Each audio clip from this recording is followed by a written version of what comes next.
အချိန်ကတော့2060ခုနှစ်ကဘာကြီးဟာလူတွေနေထိုင်လို့မရနိုင်တော့အောင်ကိုပျက်စီးယိုယွနေပါပြီ။နေ့စဉ်နဲ့မြအပူချိန်တွေကတေးတက်လာပြီးလူသားမျိုးနွယ်ဟာမျိုးစုံပြောက်ကွယ်မဲ့အန်ဒီယန်နဲ့ရင်ဆိုင်နေရတယ်။မြို့ကြီးတွေကပြင်းထန်လွန်းတဲ့အပူဒဏ်ကြောင့်မိလောင်ပကျခဲ့ရသလိုအချိန်ကအသက်ရှူဖို့လေကောင်းလေတန်းတွေပေးစွမ်းခဲ့တဲ့တတော်ကြီးတွေကလည်းပြပုံဘွားကိုရောက်ရှိသွားခဲ့ပါပြီ။အပင်စုံလို့ဒီပင်မမကြံတော့တဲ့အတွက်ကမ္ဘာပေါ်မှာသဘာဝအောက်ဆီဂျင်ဆိုတာလုံးဝမရှိတော့ပါဘူး။လူတွေဟာအသက်ဆက်ရှင်ဖို့အတွက်ကုမ္ပဏီကနေထုတ်လုပ်ပေးတဲ့အောက်ဆီဂျင်တုကိုပဲအားကိုးနေရပါတယ်။ဒါမဲ့ကြောက်စရာကောင်းတာကအဲ့ဒီအောက်ဆီဂျင်တုကပဲလူတွေကိုအတွင်းပိုင်းကနေတဖြည်းဖြည်းစားသုံးပြီးသေလိမ်မြန်ယောဂတွေဖြစ်စေတာပါ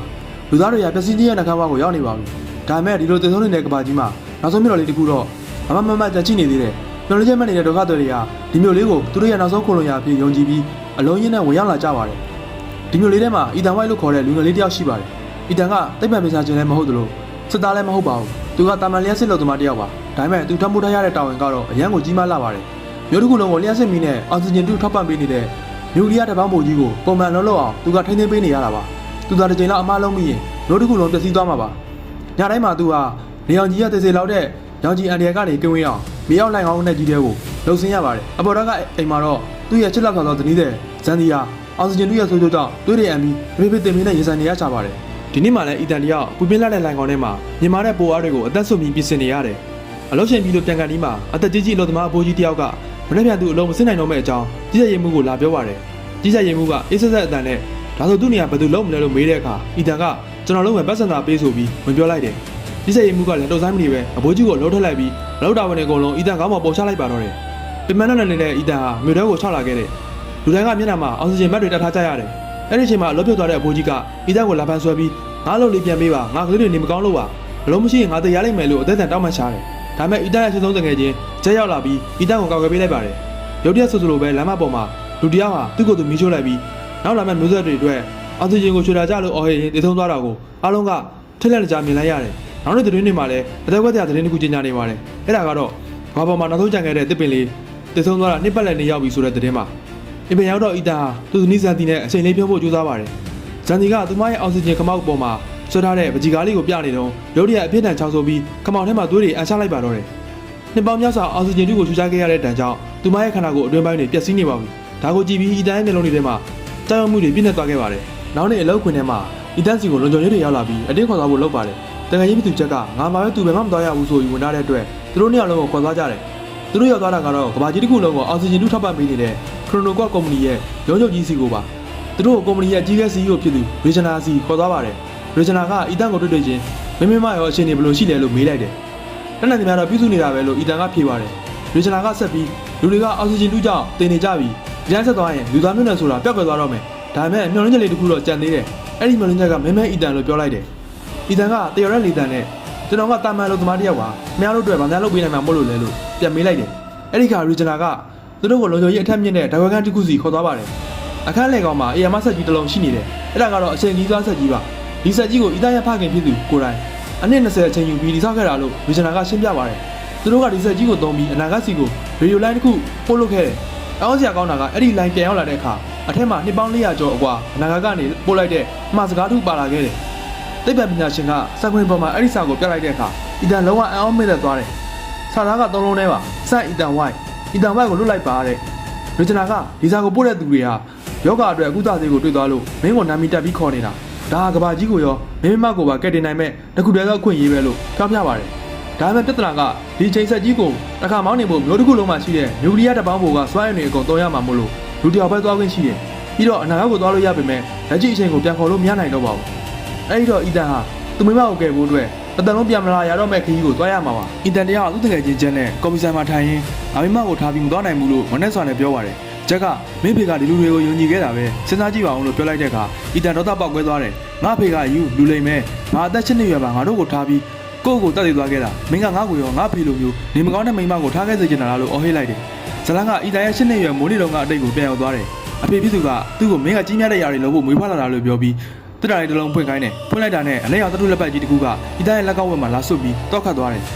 သူတွေထွက်လာပြီးကလေးလေးအီတန်ကိုယူအော်ဟစ်နေပေမဲ့အဖေဖြစ်သူကဒီလက်ဘက်ကဘယ်တော့မှရှုလို့မရတော့ဘူး sorry ပဲသားရယ်ဆိုပြီးတတန်လုံးပြန်မလာတော့ပဲထွက်သွားခဲ့တာပါလက်ကြည့်ချိန်ကိုပြန်ရောက်တော့အီတန်ကဇနီးဖြစ်သူဇန်တီကိုအကုန်ပြလိုက်တယ်ဇန်တီကတော့ဒါဟာတကယ်ပဲဒုတိယအခွင့်အရေးဆိုရင်ရောရှင်ကကဘာကြီးကိုကယ်တင်နိုင်မဲ့သူလေးလို့ထောက်ပြပါတယ်နောက်ဆုံးမှာတော့အီတန်ဟာသူ့အသက်ထက်ရှိရတဲ့ဇနီးတဲ့အသက်ရှင်ဖို့အတွက်ဒီလမ်းကိုရွေးချယ်လိုက်ပါတော့တယ်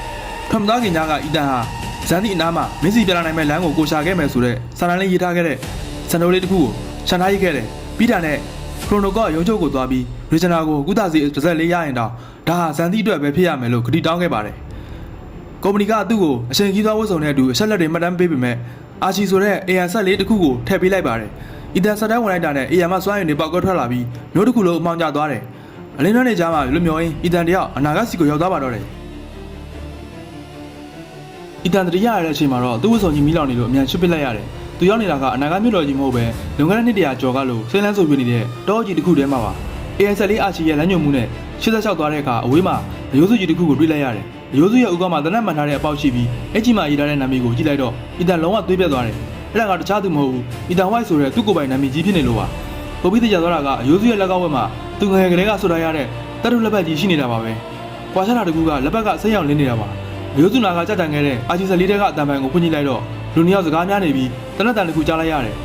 ်အီတန်ဆက်ချသွားတဲ့အခါလူသားတွေရဲ့အဆောက်အအုံဟောင်းတွေတစ်ပင်တွေကြားမှာရုံရင်းပျက်စီးနေတာကိုတွေ့ရတယ်ညဘက်ရောက်တော့ဗိုက်စာလုံးလို့တောတက်ကအတီးတလုံးကိုကူးစားမိလိုက်တယ်AI ဆက်ကိုကောင်းရင်ကကျယ်တွေကိုဖတ်ခိုင်းလိုက်တဲ့အခါအခုရောက်နေတာက1994ခုနှစ်ဖြစ်ကြောင်းသိလိုက်ရတယ်။ဒါပေမဲ့သဘောတရားကကဘာကြီးကိုပြန်လည်လွှမ်းမိုးထားပြီးလူသားတွေလုံးဝမချိတော့ပါဘူး။ရုပ်တဲ့ရာသီဥတုဆိုးရလာပြီးသူစားရတဲ့အသီးကအစိတ်ပြစ်ကအီတန်တယောက်သွေးတွေအန်ပြီးတတိလစ်သွားပါတော့တယ်။တတိပြန်ရလာတော့အီတန်အန်ဩသွားတယ်။သူရှိမှသူ့တကယ်ချင်းကျဲရောက်နေလို့ပါ။ကုမ္ပဏီကအီတန်အသက်အန္တရာယ်ရှိနေမှန်းသိလို့ကြံနေတဲ့စွမ်းရည်အကျွမ်းကြံလေးနဲ့ဂျက်ကိုနောက်ကနေထပ်လွှတ်လိုက်တာလို့ဆိုပါတယ်။သူတို့နှစ်ယောက်တော်ရက်ဆက်သွားရင်AR မှာတထုတကားကြီးတစ်ခုကိုတွေ့လိုက်ရတယ်။အီတန်ရဲ့မျက်လုံးကိုစကန်ဖတ်ပြီးတကားပွင့်သွားတဲ့အခါအထဲမှာလုံးဝကိုမှောင်မိုက်နေတယ်။အထဲရောက်တာနဲ့တကားကြီးကအလိုလျောက်ပိတ်သွားတယ်။စောက်ခင်ပေါ်မှာဝက်ခိုင်းအီတန်ဝိုက်လို့ပေါ်လာပြီးသူ့လက်ပတ်ကြီးကအစိမ်းရောင်ပြောင်းသွားတယ်။အဲဒီတော့မှအီတန်သဘောပေါက်သွားတယ်။ဒါဟာသူ့ပေတီစောက်ခဲ့တဲ့ခရိုနိုကတကွက်ခန်းဟောင်းကြီးတစ်ခုဖြစ်နေပြီးသူ့လက်ပတ်ကအစိမ်းရောင်ပြောင်းသွားတာမို့လို့သူဟာအပြင်ကအယိုးစုကြီးလိုပဲတရားတော်မဲ့လမ်းကြောင်းပေါ်ရောက်နေပြီဆိုတော့ကိုပါ။တကွက်ခန်းထဲကနေမှတ်တမ်းဗီဒီယိုတွေကိုပြန်ဖွင့်ကြည့်တဲ့အခါသူ့ပေရီဆက်ကဆက်အီတန်ဝိုက်ဆိုတဲ့ message ရပြီးနောက်ပိုင်းဘာလို့ရမယ်ဆိုတာဆွေးနွေးနေတာကိုတွေ့ရတယ်။ရုတ်တရက်အချက်ပေးစာနဲ့မိလာပြီးနျူကလ িয়ার တပ်ပေါင်းကိုပောက်ကွဲတော့မယ့်အကြောင်း AI ဆက်ကသတိပေးပါတယ်။3 နာရီတည်းမပြည့်နိုင်ရင် AI မှာပောက်ကွဲမှုကြီးဖြစ်ပြီးအရာအလုံးတည်သွားမှာပါ။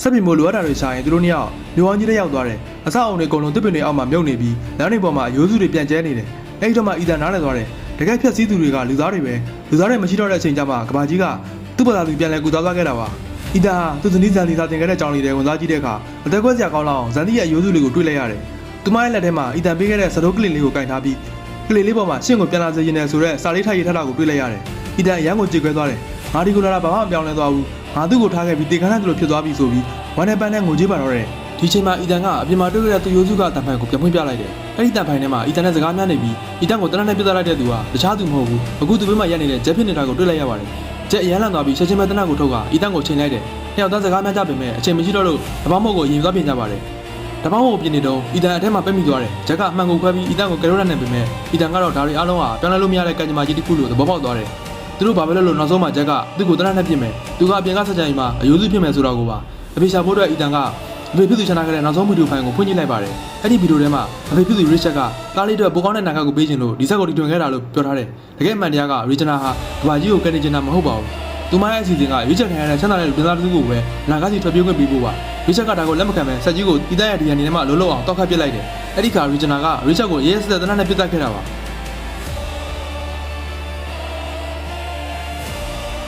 အီတန်ဖေတက်တည်သွားတာမဟုတ်ပါဘူး။လွတ်ကြံခံရတာပါ။ပုံပြီးနာကျင်နေကောင်းတာကအီတန်ပြတ်မဲ့ဖြစ်သွားတဲ့အချိန်မှာရီဂျနာကဂျက်ကိုအီတန်ဘေးမှာအပေါ်ပြစ်တမင်ထားပေးခဲ့တာပါ။ဂျက်ဟာတငယ်ချင်းစစ်မဟုတ်ပဲရီဂျနာရဲ့နေရုံလေးအီတန်ကိုအချိန်တိုင်းဆက်ကြီးစီခေါ်လာဖို့ဝေဒနာတဲ့တချို့တယောက်ဖြစ်နေခဲ့တာပါ။ဂျက်ကရီဂျနာနဲ့လူချမ်းသာတွေနာဂတ်စီကိုရောက်လာတော့မှမလို့အီတန်ကိုတားပါတယ်။ဒါပေမဲ့အီတန်ကဆက်ကြီးကိုဖျက်ဆီးဖို့ကြိုးစားတဲ့အခါဂျက်ကတနက်နဲ့ချိန်ထားတယ်။ဂျက်ရဲ့လက်တွေတုံးရင်းနေတယ်။သူအီတန်ကိုတကယ်ပဲညီကိုတယောက်လိုတန်ရုံးစင်ရှိနေလို့မတိုက်ရပါဘူး။နောက်ဆုံးမှာတော့ဂျက်ဟာတနက်ကိုသူ့ဘက်လှည့်ပြီးသူ့ကိုယ်သူအဆုံးစီရင်သွားပါတော့တယ်။အခုဆိုရင်အီတန်တယောက်ထပ်ကြံခဲ့ပါပြီ။အနာက2494ခုနှစ်မှာအီတန်ဟာဆက်ကြီးရဲ့စနစ်တက်ကိုဝင်ပြီးဗီဇနာတို့ရောက်လာမဲ့ခီးစဉ်ကိုပိတ်ပစ်လိုက်တယ်။ပြီးတာနဲ့စနစ်ထဲမှာမက်ဆေ့တူရထည့်လိုက်တယ်။အဲ့ဒါကတော့စိုက်အီတန်ဝိုက်ပါပဲ။ဟုတ်ပါတယ်။လွန်ခဲ့တဲ့နှစ်400ကရောက်လာတဲ့မြန်မာစကားဟာတခြားသူစီကမဟုတ်ပါဘူး။အနာကိုရောက်နေတဲ့အီတန်ကိုတိုင်ကအတိတ်ကသူ့ကိုယ်သူဒီကိုလာဖို့ပြန်ခေါ်ခဲ့တာပါ။သူကဒီမက်ဆေ့ကိုမြင်ပို့ရင်အတိတ်ကသူဒီကိုရောက်လာမှာမဟုတ်ဘူး။သူမရောက်လာရင်ကဘာကြီးကိုကရင်နိုင်မှာမဟုတ်ပါဘူး။ဒါကြောင့်သူကိုယ်တိုင်မဲ့ဒီခီးစဉ်ရဲ့အစားဆုံးဖန်တီးခြင်းဖြစ်သွားပါတယ်။အီတန်ဟာအတိတ်ကိုမက်ဆေ့ပို့လိုက်ရုံနဲ့မကပဲအနာဂတ်မှာပေါက်ရောက်နေတဲ့တစ်ပင်တွေရဲ့ဗီဂျနာသူ့ဘေကိုတတ်နေတဲ့ဗီဒီယိုဖိုင်ကိုပါ